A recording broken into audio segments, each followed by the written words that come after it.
Meu nome é Sara Araújo, eu sou uma mulher negra, tenho 48 anos, recém-completados. Nasci em Salvador, na periferia da periferia. Eu vim de uma favela, o nome dela é Beiru, ou conhecida também como Tranquedo Neves. É desse território que eu surjo, é nesse território que eu nasço, minha primeira infância se constitui. Fala um pouquinho pra gente, qual é a sua trajetória familiar, assim? Quem te formou, de onde você veio? Sou filha de uma mãe solo, fui criada por uma mulher negra. Então, minha mãe é mãe de 5 filhos, eu sou a segunda filha da Dona Rita. A minha irmã, que veio depois de mim, é falecida, né? Ela foi vítima de feminicídio, essa violência de gênero que infelizmente assola esse país. Tem minha irmã Ruth e meu irmão Ruben, que é o mais jovem, engenheiro, que acabou de ganhar a medalha de ouro na Olimpíada do Conhecimento, engenharia de CNC, pelo estado de São Paulo, levou ouro e levou o Brasil ao pódio e está indo para a China. Fui eu que ajudei a criá-lo, então é um orgulho muito grande. Então a minha família, ela vem do interior da Bahia como um todo. Os meus bisavós e avós eram quilombolas e foram expulsos da terra. Minha avó faleceu, não a conheci, a minha mãe tinha 8 anos de idade quando ela falece. E é bem a época que todos os filhos, né, da minha avó, do meu avô, são retirados do seu espaço, da sua terra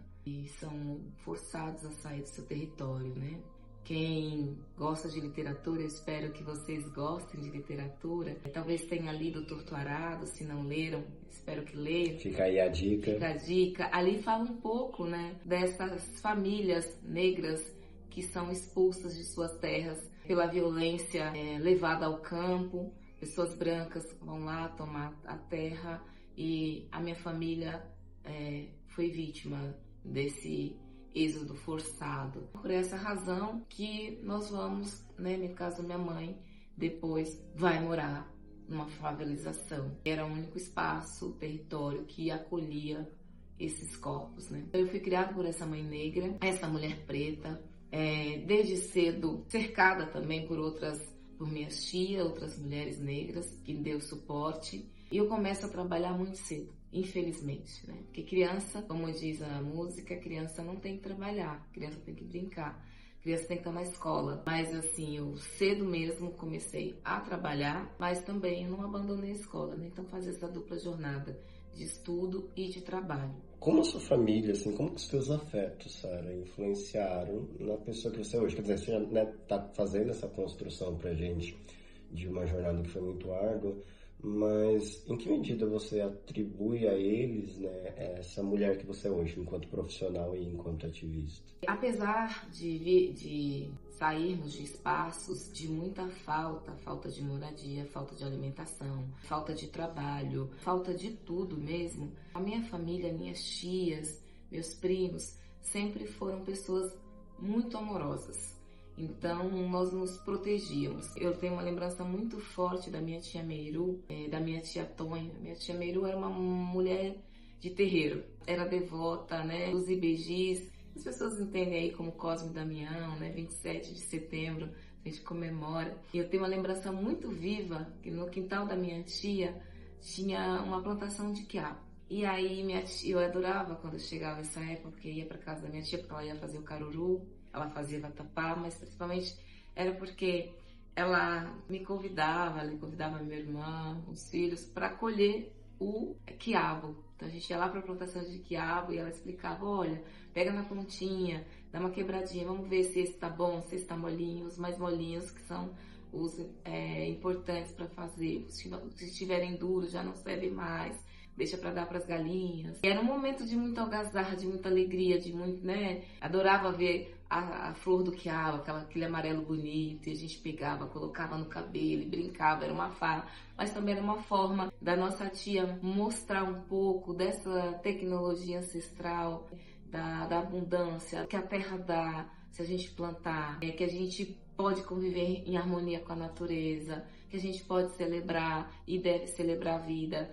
Então, apesar de ter toda essa escassez que tinha à época, né, enfim, com o trabalho as coisas foram melhorando um pouco, a gente tinha esse lugar de muita afetividade. E a minha tia Antônia, mora lá ainda em Beiru, era aquela mulher que fazia os doces de tabuleiro, minha mãe também. Então a gente fazia as cocadas, cuscuz, mungunzá, minha tia enchia aquilo e ia vender. O espaço que ela vendia era lá no Hospital Roberto Santos, que ainda existe lá em Salvador. Foi com isso que ela criou os filhos dela, foi com isso que ela conseguiu comprar a casa dela. E era muito legal. Eu lembro de ser criança, ter lá meus 6, 7 anos, minha tia tá lá descascando coco, ralava, né, para poder fazer o leite de coco, para poder fazer a cocada. E a gente ficava ali para poder pegar a casquinha do coco, e a minha tia era muito maravilhosa, ela sempre deixava um pedacinho a mais, aquela casca bem grossinha, né, pra gente poder comer, se alimentar. Então era muito bacana, porque ela ensinou muita coisa pra gente a partir desse lugar. Eu lembro desse lugar com muito carinho, lembro dela com muito amor.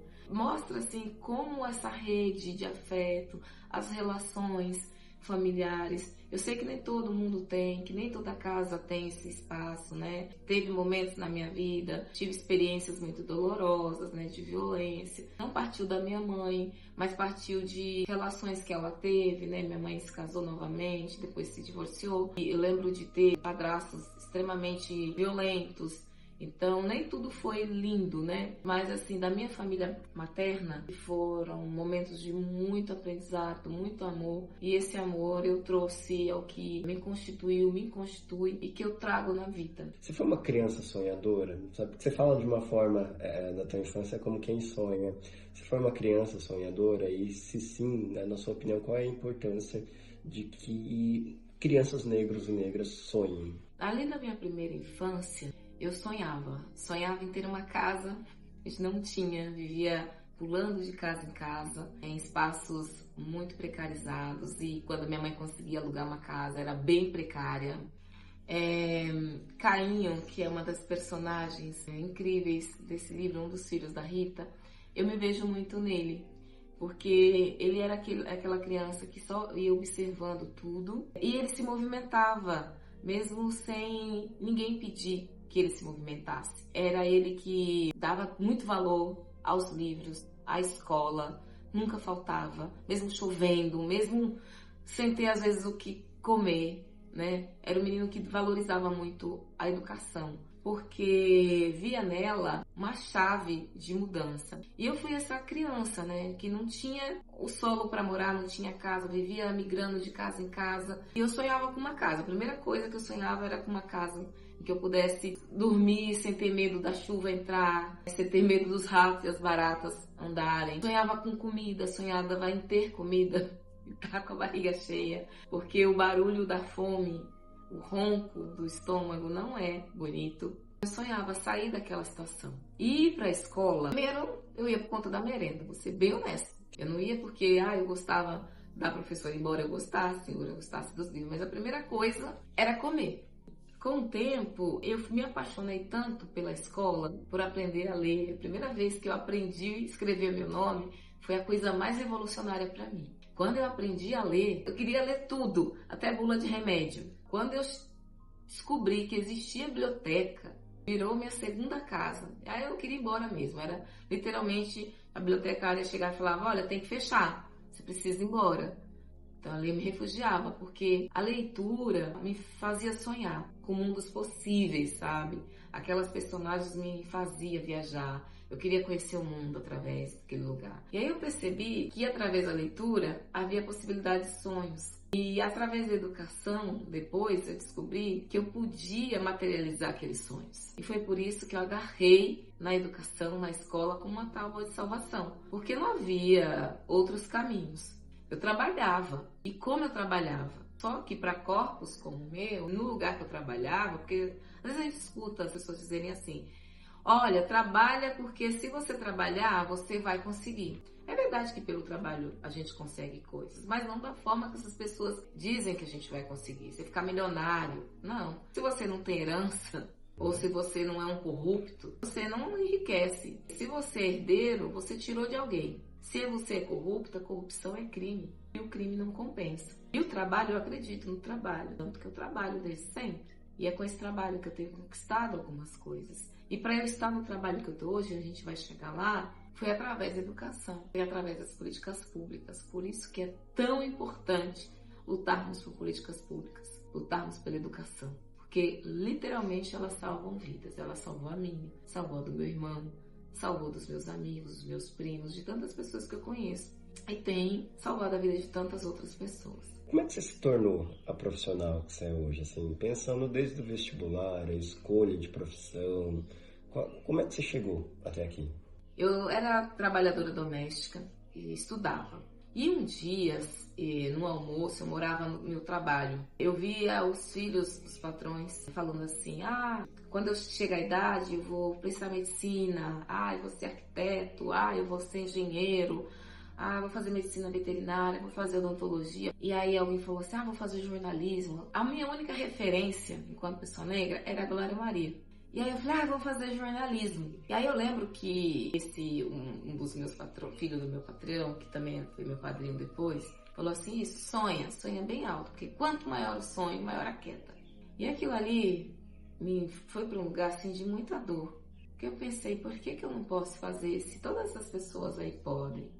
E aí eu tava na escola, continuei estudando.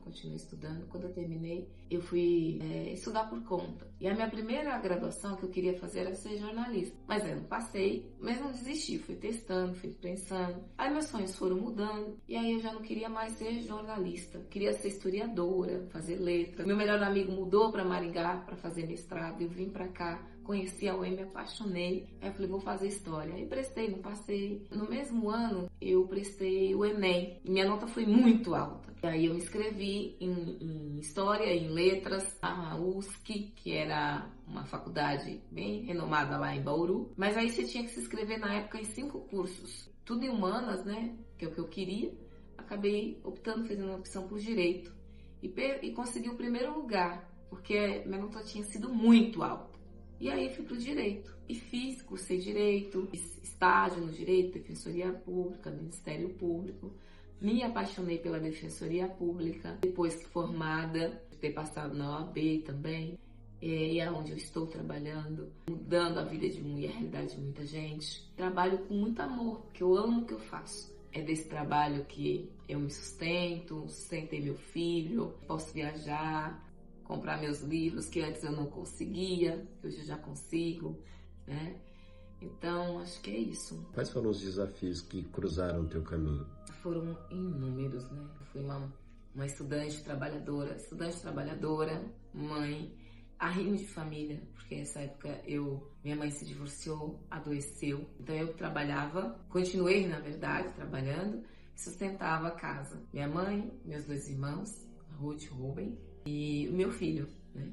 Era uma carga muito pesada. Trabalhar o dia inteiro, levantava muito cedo, antes das 6 da manhã, ia cuidar das coisas para poder 7 horas pegar o ônibus lotado, era um ônibus lotado, me sentia uma sardinha latada. Levava o Felipe para creche e de lá ia para o trabalho, e do trabalho ia para a faculdade, cansada, suja, com fome, com muita dificuldade para comprar livros. Que eu tinha meu trabalho regular, eu trabalhava vendendo cartãozinho de Área Azul. Nessa época eu tinha me tornado servidora pública, trabalhava numa autarquia da prefeitura, vendendo esses cartões de estacionamento, então ficava o dia inteiro literalmente no sol, ou quando chovia, molhada. De lá não dava para ir para casa, tomar banho, não tinha essa possibilidade. Era sair dali direto para a faculdade. Chegava lá, tinha aqueles olhares tortos, os colegas de sala, muito maltratada por alguns, fui acolhida por outros. Não romantizem sofrimento. Eu não gostaria de ter passado por nada disso. Eu gostaria de ser só uma aluna estudante, só ter a possibilidade de estudar. E não tinha. E para complementar a renda e poder comprar os livros, finais de semana tinha que trabalhar. Então fui garçonete, trabalhava de garçom, para poder sobrando dinheiro para comprar os livros, porque os livros direitos não são baratos. Minha mãe conta até hoje essa história, que ela levantava de madrugada para apagar a luz e para tirar os livros de cima do meu rosto. Ou o livro estava caído no chão, porque eu adormecia, o livro caía. Não foi fácil, né? Mas assim, não é. Mas é um caminho possível para a gente, infelizmente, que nasce numa situação de precariedade. Mas no final deu tudo certo e tô aqui hoje.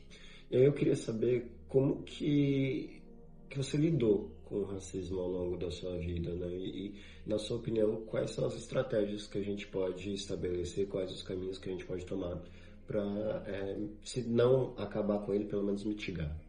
Bom, o racismo bateu na minha porta muito cedo, né? Porque as pessoas acham que o racismo bate na nossa porta quando alguém nos nomeiam de forma pejorativa, dá nomes como nos chamando de macaco. A violência racial para as pessoas é quando tem esse tipo de nomeação, xingamentos em relação ao nosso cabelo. Isso é racismo. Mas é racismo também corpos negros estarem alocados só em espaços de violência, de vulnerabilidade, não ter acesso à alimentação, os trabalhos direcionados a esses corpos ser só trabalhos subalternos.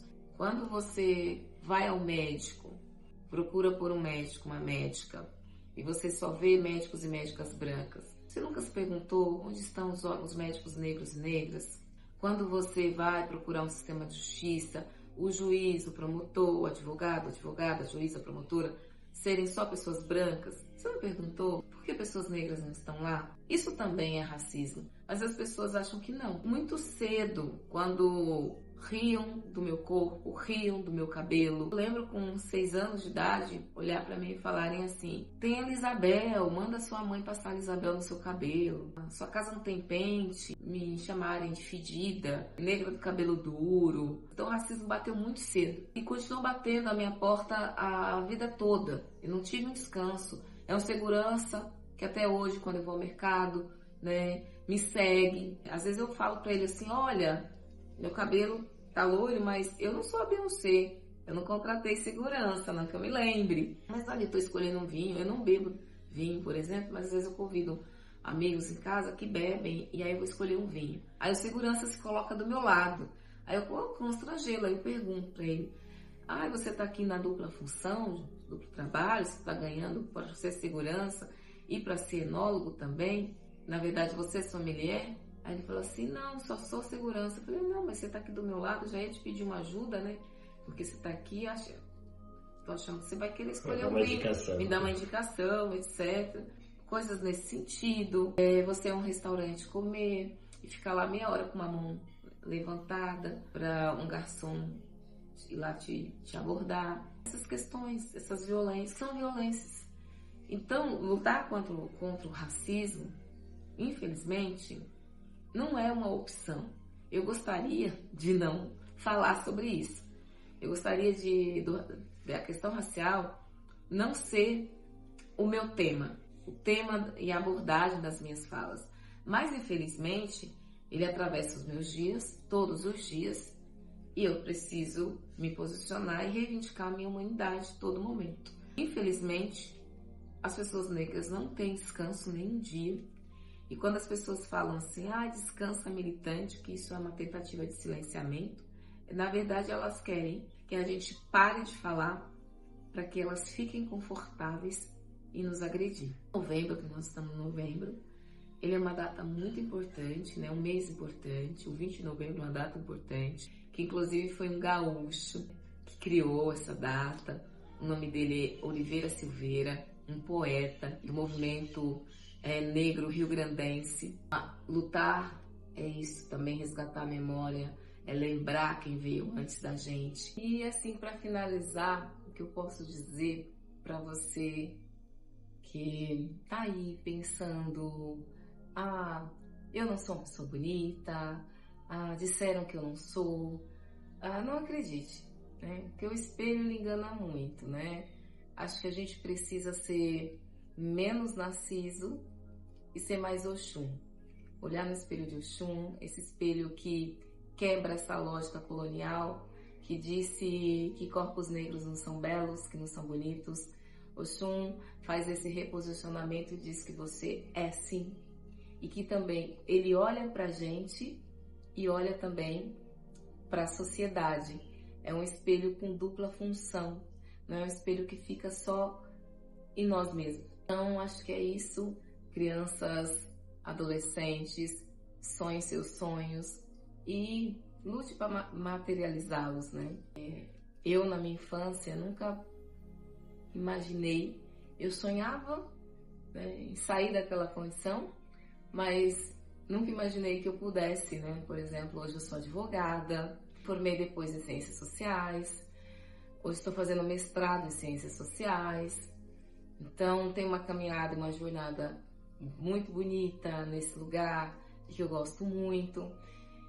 Então é isso, a gente pode ser tantas coisas, a gente não precisa ser uma coisa só. Sonhe seus sonhos, acredite em você, acredite que coisas bonitas, belas estão aí e que a gente tem o direito de acessar, né? Porque existem muitas coisas que não são legais no mundo, mas existem muitas coisas que são legais, que são belas, que são bonitas. E a gente merece viver a beleza, a gente merece viver o amor, a gente merece uma vida farta. E a fartura aqui que eu digo não é só de ter o que comer, é fartura de amigos, de afetos e de saúde e de uma vida plena. E é o que eu desejo para você.